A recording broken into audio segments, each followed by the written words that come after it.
The views expressed in this program do not necessarily reflect those of this station. Welcome to Insights into Northeast Michigan, a WBKB News public affairs program. Insights deals with the issues affecting those in the community, as well as Northeast Michigan and the state. And now, Insights into Northeast Michigan.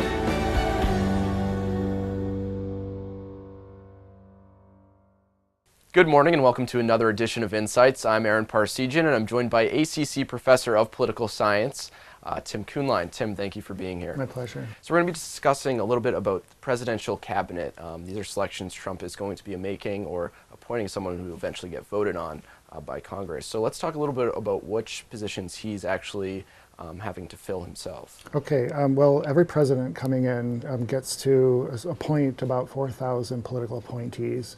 These are typically the upper echelons of the various departments. There are 15 departments of the cabinet, and then literally hundreds of agencies within the executive branch. All of these were created by Congress over the 230 years of our country's existence. The more famous ones are, of course, Department of Defense Secretary and things like this. So about 4,000 of them, about a good half of those are actually approved by the Senate. And with simple majorities, a good portion of those. So that's what we're seeing unfold as we speak. The real controversy around this, and the reason it's probably getting so much attention is it begs the question, where will the administration try to lead the federal government? Keeping in mind that the executive branch is supposed to follow the direction of Congress, but we have reversed that role in many respects. He's choosing them, and then the Congress will vote on that, regardless of the other way around. Well, he definitely gets the appointment choice, but it has to receive confirmation. It's just that once he gets his selections confirmed, there's this sense that then the executive branch leads us to our destiny, and rather than Congress kind of leading us and the president following through and executing what Congress tells him to do, we have had a long-standing trend and the shift of power. And so the premier positions in the cabinets that everyone's always talking about, it's Secretary of Defense, Secretary of State. So tell me a little bit about the major ones and who he's kind of driven towards or is choosing. Well, I think they're all very important. It's the real controversy, I think, is the types of people he's selecting for some of these pivotal issues. Recently, the biggest question is the military and the national security apparatus. Who is he choosing? Are they hard lines? And indeed they are. They're people that you can kind of imagine are going to take us in a particular path policy-wise.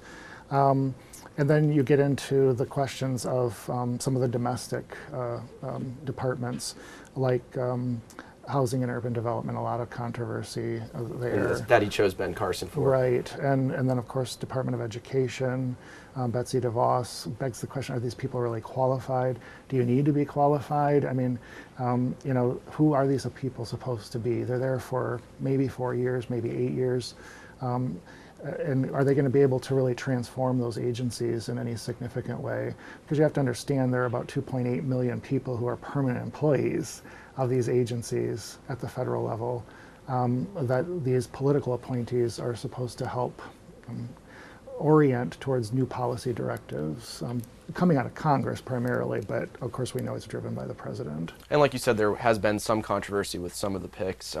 Specifically the one we just mentioned, Ben Carson for urban development and housing. It's something he's not technically qualified for his past work. I mean, he was a doctor, right. And it's kind of an interesting Health and choice. Human Services may have been a better department, but obviously this is political, right? And they symbolize something. I'm not sure yet what that symbolizes, that pick symbolizes. I mean, I'm sure there's something relevant there, being a black man who grew up in an urban center, but again, does that qualify him? Just like Betsy DeVos, I mean, she's never played a role in a management position in education in any context. So clearly her position on charter schools is what's driving his choice there. I think the real controversy, aside from their qualifications, is what do these people look like and where are they coming from? There was a lot of talk about draining the swamp. And that's a disturbing comment in and of itself because it relates to slaves back in the Civil War context. They fled for security in the swamps, and the swamps were often drained to flush the slaves out when they were rebelling or whatnot. But it's a different scenario here, theoretically. But what he's done is chosen a lot of people who fit the bill of traditional Washington politics, or worse, one could argue. And a lot of these are very wealthy people, extremely too. wealthy. I mean, Betsy DeVos is the wealthiest of any of his choice of cabinet members related to education. But there are like 3 billionaires. He's definitely covering the gamut. There are some, I think, 3 or 4 women now. We have 1 African American. Not that this really makes a difference per se, but it is symbolically significant. And then, of course, the other controversy is his choice for the Treasury Department and agencies related to managing the economy. Again, he went back to Wall Street when he was very critical of Wall Street. Right, it's kind of an interesting move, especially because this is someone, he had a large majority of working class voters voting for him, and then he's appointing all these people who, can't really relate to the working class. They're the kind of the higher ups in those situations. There are a lot of parallels here historically. I've always thought that what Trump kind of reflects, in my mind, the image I have of, say, Lyndon Johnson, that kind of bombastic personality, kind of vulgar at times, but also Andrew Jackson. And actually the politics that we're experiencing right now are very similar to the politics that we experienced back in the 1820s and 30s. And there's a lot of similarity with Andrew Jackson, the spoils system, perhaps an indication that we're going to challenge the merit-based system of employment in federal government. I don't want to overstate that because these are political appointees that he's playing politics with. How that'll ripple into the agencies over a 4-year window or an 8-year window, who knows? Bureaucracies are very strong, very powerful, very durable institutions, and that may be, in some respects, a saving grace to stop the ebb and flow of this partisan, quest for power. So they're interesting. Again, the ethics, the cronyism, we've heard a lot about crony capitalism over the last couple of decades, but we're probably broaching on an era of not only crony capitalism, but crony politics. And I think our country has had a reputation, despite our American sort of animosity towards federal authority for the most part, of being a pretty uncorrupt system, putting aside things like Watergate and whatnot. But we've kind of been a model for the world to quest for merit-based systems of governance. I just hope that this doesn't take us in a deleterious direction. I'm hopeful that it won't. It's part of the larger struggle of finding the proper balance. But there's a lot of fear among both liberals and conservatives that if Trump is not careful, he could really send some ripple effects through the system that won't be constructive. All right, well, we're going to continue this conversation a little bit. Don't go anywhere because there's more insights coming after the break.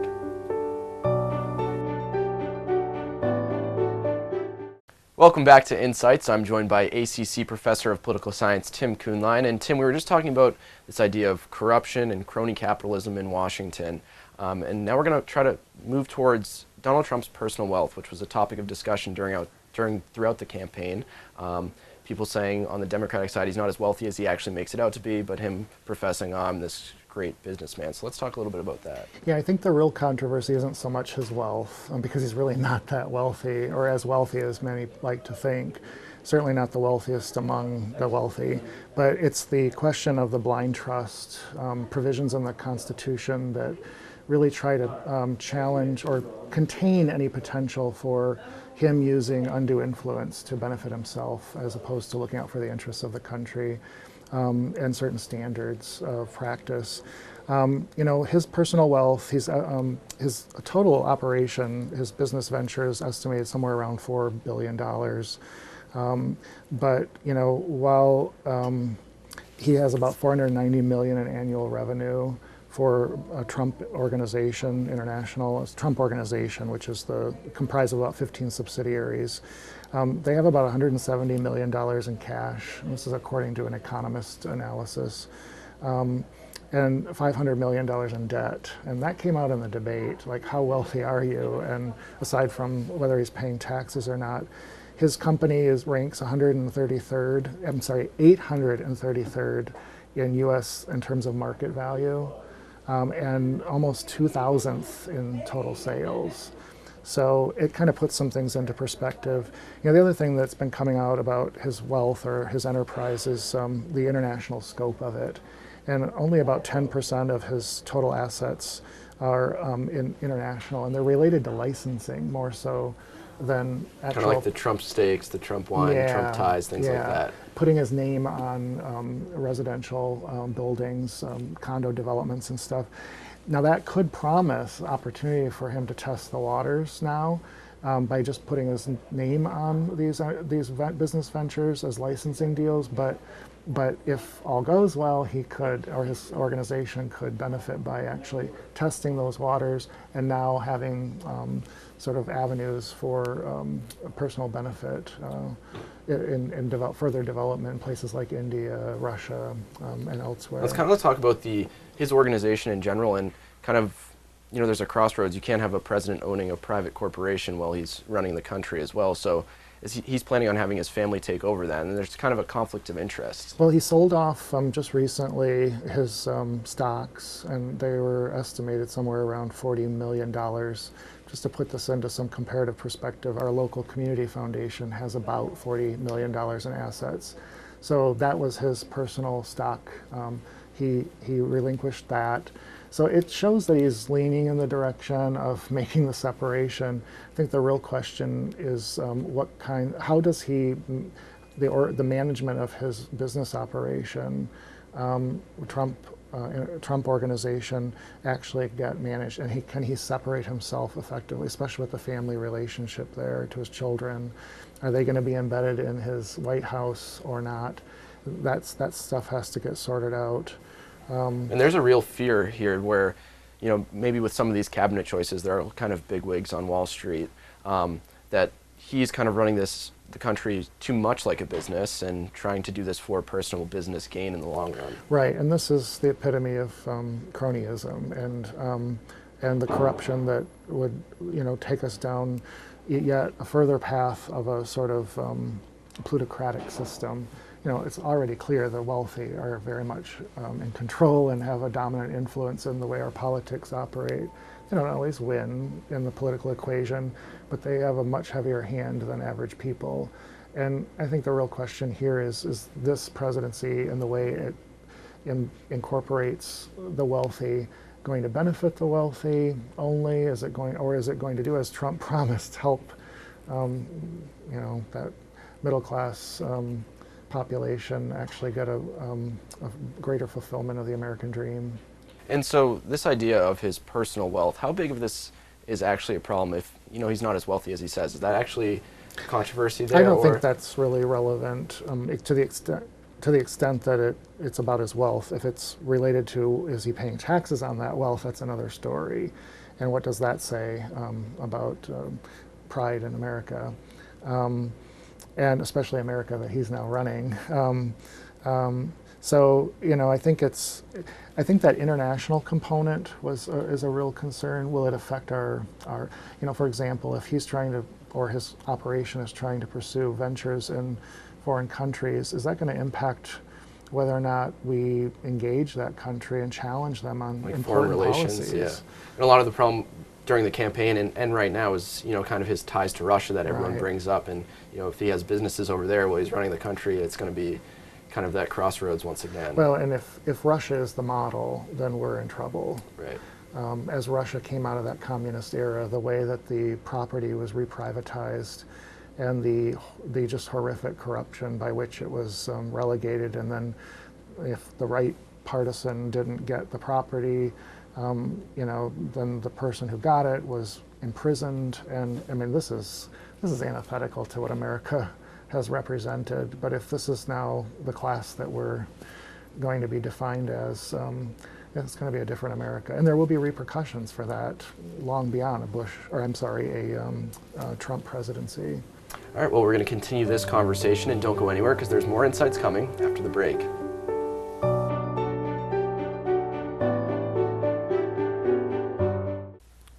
Good morning and welcome back to this edition of Insights. I'm Aaron Parsegian, joined by ACC Professor of Political Science Tim Kuhnlein. And Tim, as an educator, I want to ask you about a specific cabinet choice Donald Trump has made, and that's for the Secretary of Education. And let's talk a little bit about this woman who has a Michigan background. Yeah, Betsy DeVos, a very powerful name in this community and in education, the discussion about the future of education. Betsy DeVos, of course, is one of those billionaires that we were speaking about earlier, recently appointed by the Trump administration. And by the way, that's not necessarily an anomaly. Apparently, Eisenhower's administration had the greatest number of billionaires. Right, yeah. It's just kind of a different era. But anyhow, Betsy DeVos comes from wealth herself. She is a prince of the Prince Corporation out of Holland, a billionaire family in and of themselves who married into the DeVos family. Of course, multi-billionaires, somewhere around $40 billion, something like that, much wealthier than Trump. And of course, she's also the sister of Erik Prince, who's the more notorious figure in this whole saga. Erik Prince, I went to school with him at Hillsdale College, and you may recognize his name. He actually created the largest private military in the world, inheriting about $1 billion from his father, and going on to buy the largest collection of military hardware. And anyhow, if that's kind of the trajectory of where Betsy DeVos wants to take education, we're in for a rough ride. And let's talk a little bit about her background, because she doesn't necessarily have a background in education, which is interesting to choose her for the Secretary of Education. Right. She's got a bachelor's degree from, I believe, Hope College, which is in the Holland area. Political science and I think marketing, but no work experience in administering education policy for that matter, teaching or anything of that sort. So it's a little odd, but again, it's a political appointment. So he's using this as a statement. And really this is a statement about, as we all know, primarily the role of vouchers in public education, choice, and charter schools, among other things. And charter schools has been a huge topic of discussion when it comes to education, but I'm not necessarily sure many people know what charter schools are. So if you could go into a little bit of background on they're them. complex and they come in a variety of forms, and they're different in a lot of different states. And about half the states are experimenting with this. Most are highly regulated, although in Michigan they have not been. And most don't. Most have pursued charter schools as a way of dealing with problem students who have underperformed, and it's kind of a intervention, an alternative system of sorts. Where the whole debate on charters has gone amok is that the private sector, they've been pushed as for-profits, and so we have a whole industry emerging where we actually see stocks traded for these educational institutions. And it begs the question, what is this really about? Is it about profit or about education? And it would be one thing if the profit led to higher performance in education, but the statistics don't show that. So it's kind of concerning. I think charters are one thing, especially on the national scale. They've been pushed, but there's been a lot of resistance to them. Michigan is probably the most extreme case. And it's going to be kind of a petri dish for the nation, and the record's not very good. So it'll be interesting to see how Ms. DeVos pushes that agenda. And maybe her objective isn't for a complete end result, but to at least shake the conversation up. The real issue is the voucher program. I think that's on Trump's agenda. He's made it very clear he wants about $20 billion of Department of Education federal funding to be block granted to states solely for voucher opportunities, and that would leverage about $110 billion of state monies that would experiment with allowing parents to use the voucher to choose other schools, both public, private, and parochial. And so this idea of the voucher is that, you know, for X student, they get this amount of tax dollars, and the parents can choose where they choose, you know, the tax dollars that are accrued, and then they can go to whatever school they choose. And they take that money with them, which puts the public institution in a bit of a difficult situation, especially when they're dealing with declining enrollments because of population, but also defunding. and then you shift some of that money or all of that money, because in most cases, say it's $8,000, it goes with that student to whatever school they go to. And usually those schools are quite small, and they struggle themselves to begin with. And so in many respects, you're suppressing the whole system. Well, I think the agenda is to sort of invigorate the system, but it hasn't really played out that way because you're dissipating the resources so much.